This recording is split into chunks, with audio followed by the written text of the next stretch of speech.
நிறைவாழ்வு AG சபை வழங்கும் morning மன்னாவிற்கு உங்களை அன்போடு வரவேற்கிறோம். கர்த்தருடைய பரிசுத்த நாம் மகிமைப்படுவதாக. இந்த நாளிலே உங்களை சந்திப்பதிலே மிகுந்த சந்தோஷம். எனக்கு அன்பான தேவ பிள்ளைகளே, இன்றைக்கு கர்த்தர் நம்மளோட பேசுகிற வார்த்தை யாத்திராகமத்தின் புஸ்தகம் 17வது அதிகாரம் 11வது வார்த்தையை நான் உங்களுக்காக வாசிக்கிறேன்.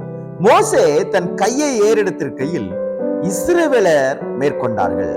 அவன் தன் கையை தாழ விடுகையில் அமிலேக்கு மேற்கொண்டான் என்று அழகான ஒரு வசனத்தை ஆண்டவர் நமக்கு கொடுத்திருக்கிறார். என்னென்ன காரியம், இந்த சம்பவம் உங்களுக்கு நல்லாவே தெரியும். அமிலேக்கியர்களுக்கும் இஸ்ரவேல் ஜனங்களுக்கும் ஒரு பெரிய யுத்தம் நடக்குது. அப்பொழுது மோசே என்ன செய்கிறார்? தன்னோடு இருக்கக்கூடிய படை வீரர்களை எல்லாம் இந்த யுத்தத்தை செய்யும்படியாக அனுப்புகிறார். அனுப்பும் பொழுது அங்க என்ன நடக்குது அப்படின்னா, யுத்தம் பயங்கரம் நடந்து கொண்டிருக்கிறது. மோசே தனியா புறப்பட்டு ஒரு மலைக்கு போகிறார். மலை உச்சியிலே நின்று கொண்டு அந்த யுத்தம் நடக்கக்கூடிய அந்த ஸ்தலத்தை பார்த்து முழங்கால் படியிட்டு 2 கைகளையும் மேலே தூக்கி அவர் தேவனை நோக்கி ஜெபிக்க ஆரம்பிக்கிறார். இப்பொழுது இதை கவனித்துக் கொண்டே இருக்கிறார்கள் ஊர், ஆரோன் என்கிற 2 நபர்கள். மோசே கைகளை தூக்கும் பொழுது அங்கே தம்முடைய ஜனமாகிய இஸ்ரவேல் ஜனம் மேற்கொள்ளப்படுகிறார். அவர்கள் ஜெயிக்கிறார்கள். அநேகர் எதிரிகள் சாகிறார்கள். மோசையுடைய கைகள் கீழே போகும் பொழுது அங்கே என்ன ஆகிறது என்றால், எதிரிகள் இஸ்ரவேலர்களை தாக்கி அநேகர் மடிந்து போகிறார்கள். இதை 2 பேர் கவனித்துக் கொண்டே இருக்கிறாங்க. என்ன நடக்குதுங்க? அங்க யுத்தம் நடக்கிறது. மோசேயோ கைகளை உயர்த்தி ஜெபித்துக் கொண்டிருக்கிறார். ஆனால் இவர் கைகளை உயர்த்தி ஜெபிக்கும் பொழுது அங்கே ஒரு ஜெயம் உண்டாகிறது என்கிறதை பார்க்கிறார்கள். எனக்கு அன்பான தேவனுடைய பிள்ளைகளே, மோசேயினுடைய கைகளில் யுத்தத்துடைய ஜெயம் இல்லை, மோசேயினுடைய கமிட்மெண்டில், ஒப்பு கொடுத்தலில் இஸ்ரவேலுடைய ஜெயம் இருந்தது.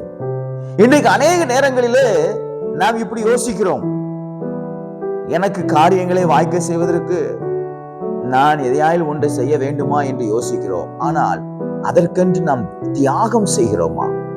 நம்முடைய வாழ்க்கையிலே தியாகம் நிறைந்த ஒரு சூழ்நிலை காணப்படுகிறதா? எனக்கு அன்பான தேவ பிள்ளைகளே, இந்த மோசே 2 கைகளையும் உயர்த்தி ஜெபிக்கிறான். அப்பொழுது இஸ்ரவேலர்கள் மேற்கொள்ளுகிறார்கள். இன்னைக்கு நம்ம ஒரு காரியங்களை தேவனிடத்திலிருந்து பெற்றுக்கொள்வதற்கு நம்ம என்ன தியாகம் செய்கிறோம்? உங்க வாழ்க்கையில தியாகம்னு ஒண்ணு இருக்குதா? நான் சபையில் அடிக்கடி சொல்லுவது உண்டு, நீங்க காணிக்க போடும் பொழுது அது ஒரு தியாகம் இருக்கணும். அது உங்களுக்கு ஒரு பெயினை கொடுக்கணும். நான் இந்த காரியத்தை இதுக்காக நான் வச்சிருந்தேன், ஆனா இதை கர்த்தருக்காக நான் கொடுக்கிறேன், அதை கர்த்தர் பார்த்து கொள்வார் என்கிற ஒரு தியாகம் இருக்கணும். எனக்கு 1000 ரூபாய் இருக்கு, அதுல 100 ரூபாய் காணிக்க போறதுல என்ன, மற்ற 900 ரூபாய் வச்சு நான் பிழைச்சுக்குவேன் அப்படிங்கிறது அல்ல.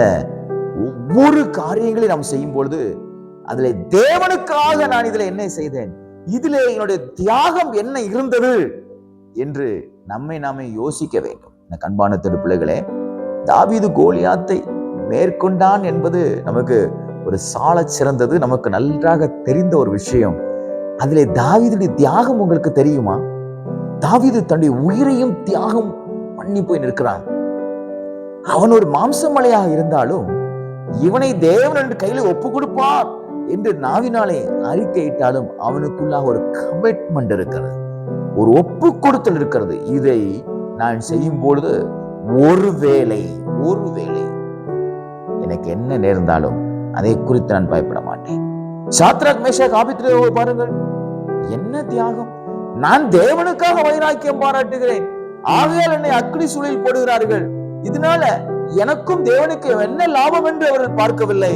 நான் என் தேவனுடைய நாமத்தை இகழக்கூடிய ஒரு காரியத்தையும் செய்வதில்லை. இதன் மூலமாக தேவனுடைய நாமம் தூசிக்கப்படக்கூடாது, அதற்காக எங்கள் 3 பேருடைய சரீரத்தையும் அக்கினிக்கு கூட இரையாக கொடுக்கிறோம் என்ற தியாகம் இருந்தது. யார் யாருடைய வாழ்க்கையிலே கர்த்தருக்காக தியாகம் என்கிற ஒரு பார்ட் இருக்குதோ, அங்கத்தான் கர்த்தருடைய பகுதி இருக்கிறது, அங்கத்தான் தேவனுடைய அற்புதத்தின் பகுதி இருக்கிறது.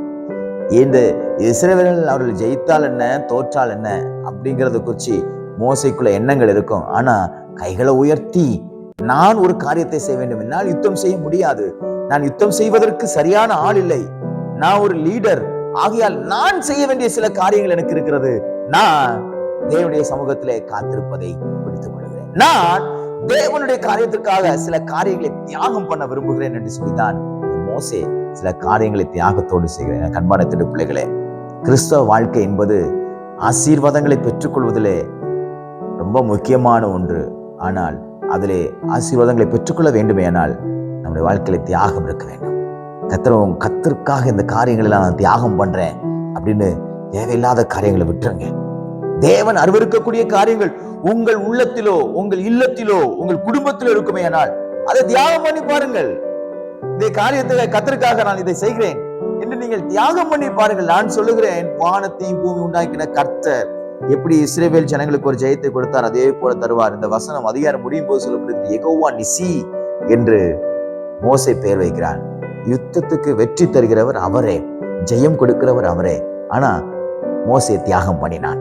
அதை 2 பேர் பார்த்தார்கள், அவனுக்கு உதவி செய்தார்கள், ஒரு பெரிய அற்புதத்தை பெற்றுக்கொண்டார்கள். இன்றைக்கும் ஜெபத்துக்கென்று தியாகம் பண்ணுங்கள், பரிசுத்தத்துக்கென்று தியாகம் பண்ணுங்கள், தேவனுக்காக ஊழியம் செய்வதற்கென்று தியாகம் பண்ணுங்கள். ஆமென். எல்லா காரியத்திலும் தியாகம் பண்ணும் பொழுது நீங்களும் சொல்வீர்கள், யெகோவா நிசி, அவரே எனக்கு ஜெயத்தை தருகிறவர் என்று. நாள் உங்களுக்கு ஒரு ஜெயத்தின் நாளாக மாறுவதாக. God bless you.